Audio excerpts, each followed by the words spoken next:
Hey guys, I hope you're doing well. I'm just starting out with some very simple shapes. A circle and a kind of a dome for the head. Center line. Notice that the eyes are lower than a normal human head and the forehead is much bigger. As this is a doll with exaggerated features. This kind of placement of the eyes gives the doll a childlike quality. Almost like a Pillsbury Doughboy face, so I'm just keeping things real simple.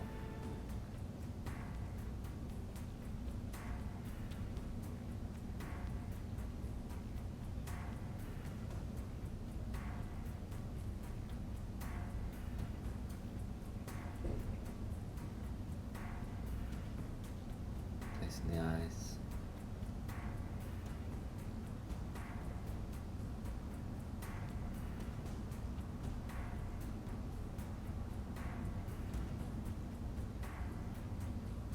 Two dots for nose.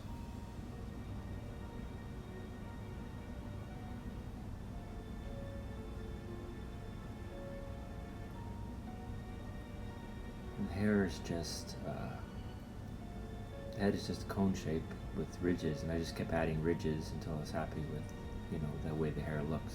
So the hair is just continuous ridges.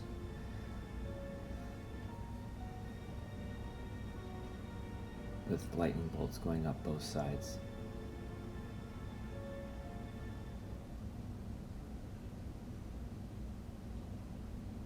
So I'm lining things up, trying to make things, as symmetrical on both sides as possible. But I don't want perfect symmetry. It's a little, kind of something perfectly symmetrical seems to strip the drawing of character.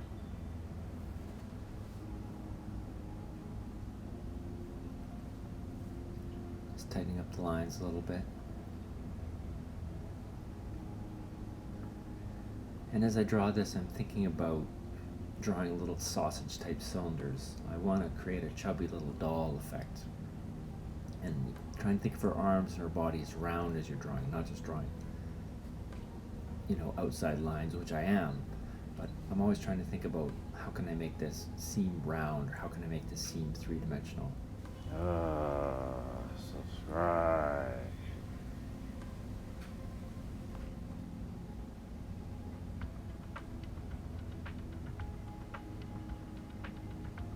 So that was pretty much the shape and the foundation of the drawing. The rest really is just details. That's what I'm going to pen now, because I'm just going to start winging it as I go. Yeah, the rest is just details, but it is the details that bring this thing together, so.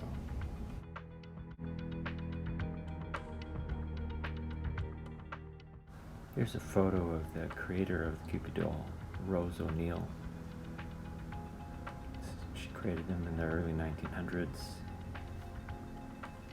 A very successful illustrator, writer, and cartoonist, which was rare for a woman at that time because it was a male-dominated industry. Her little Kewpies were the biggest little character to come along until Mickey Mouse. And she supposedly made over $1 million off the little Kewpie dolls, which back in the turn of the century is just a fortune. One of those little early Kewpie dolls is supposedly worth up to $20,000.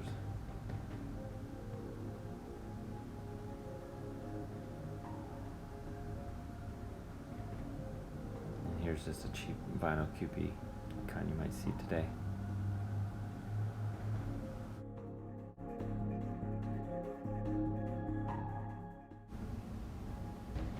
So just simple eyes with two little moons on the left sides of the eyes with a white dot in the middle,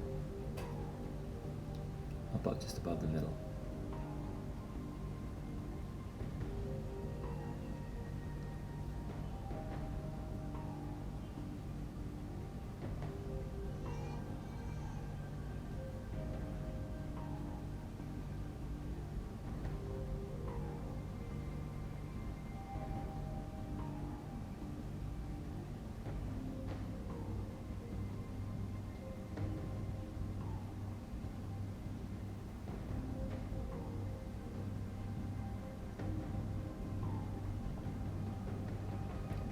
kind of messed up the eyelashes a little bit here, but I got them more or less even by the end.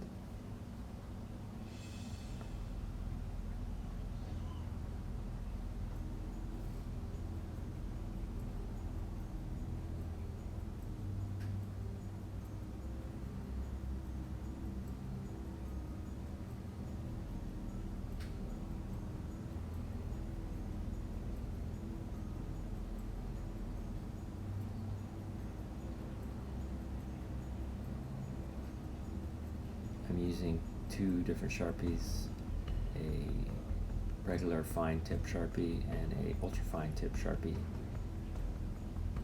I'm not sure sometimes if the regular fine tip, the thicker one, is going to be too thick, so sometimes I start with the ultra fine tip and see how it goes, and if it's not looking thick enough, I'll just come in and thicken it up with the thicker Sharpie, like I do for most of this video.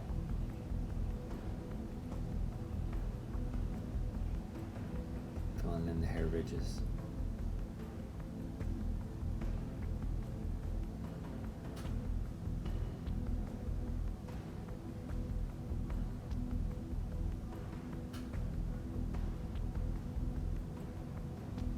And here's the actress who played Bride of Frankenstein, Elsa Lancaster.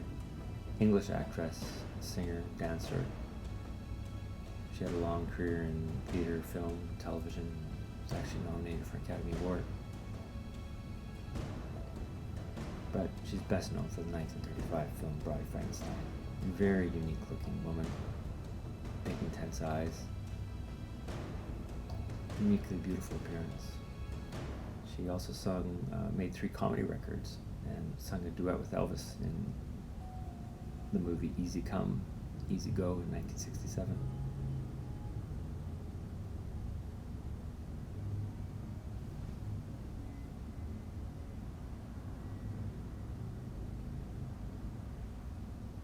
Going to start adding in the bandages. I always thought a young Winona Ryder would have been a perfect Bride of Frankenstein in a remake, as there's a resemblance in her look, and she had those big eyes, you know. Just adding the bandages while trying to keep in mind the sausage body and how it's going around. And I've also always thought Firuza Balk, who was in The Craft, she reminded me of the bride in her look as well. Maybe there's a resemblance, or maybe it's just that they both have similar expressions and a dark, gothy look about them. I don't know.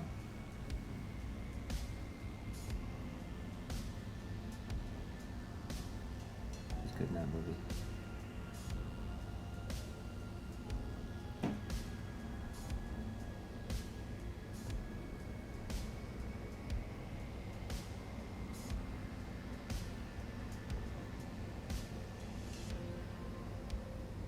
So rather than covering up the whole little bride with bandages, I'll leave some areas exposed, some areas covered, so you can see her skin, and at the end that makes it look better, rather than just covering up the whole thing with bandages.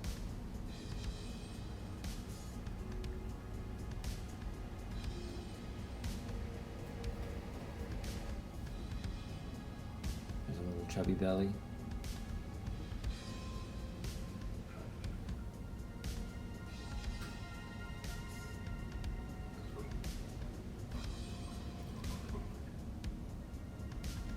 Notice how I'm making each little bandage look a little different, with the wrapping not consistent, varying the widths.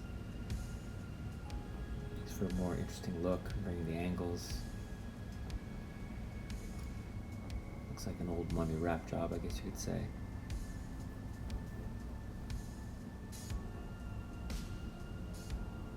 Very simple little pudgy doll hands.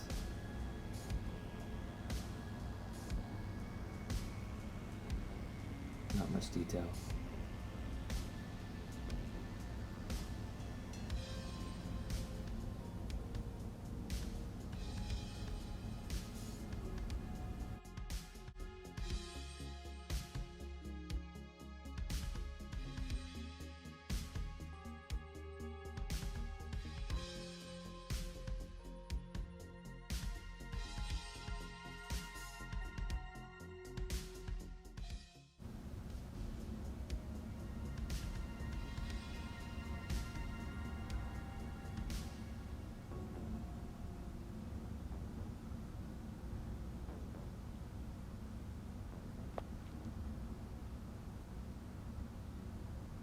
You notice how the bandages on the legs are kind of wrapping around a little bit.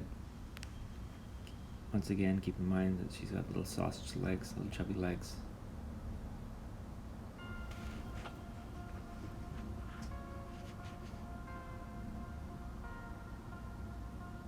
And just like the hands, very simple feet. I don't want to put much detail in there because the focal point is the face. So most of my effort will go into the face and head, I should say.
Little belly button.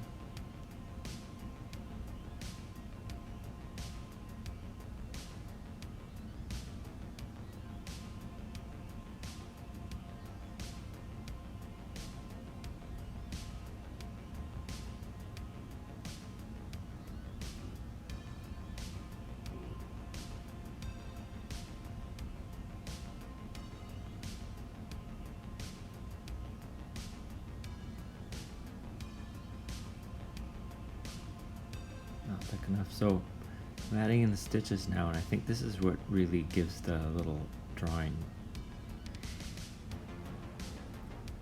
Notice how the way I'm putting the stitches, I'm following the angles of, you know, the way the face would go to make the face look rounder. So that I'm not just putting a line straight across and making them rounded, so it's following her cheek, both cheeks actually, going on upper forehead, across her cheekbone. And same thing around here. I'm trying to make it look like, you know, her little chubby belly's coming out there, so it's got a rounded line around her leg. So I'm just, with these lines, giving the flat, you know, doll a little bit of three-dimensional form, flat drawing.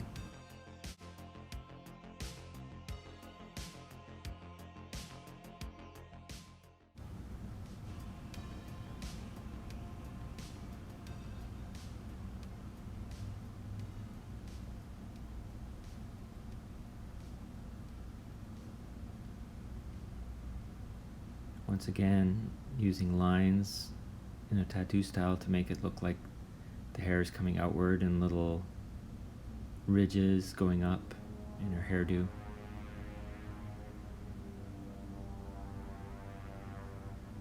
So they're not straight lines going up, they're curved lines to make it look rounded.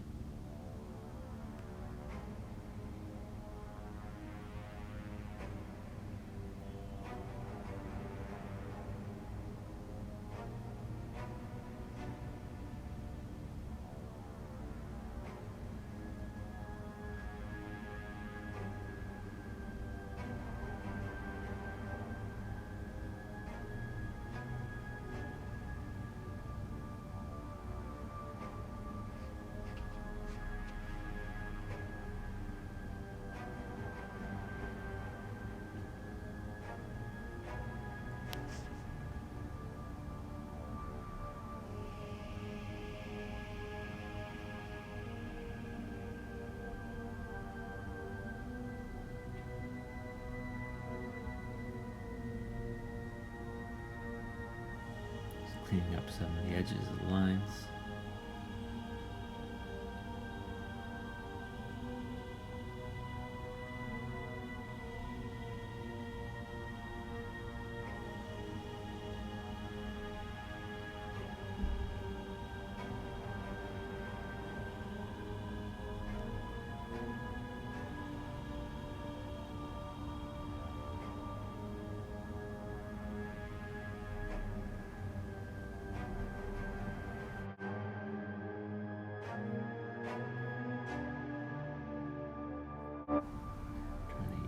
the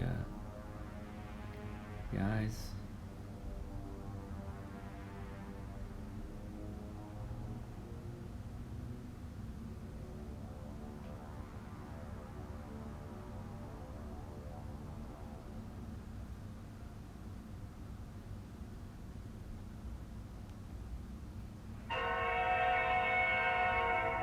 And there she is.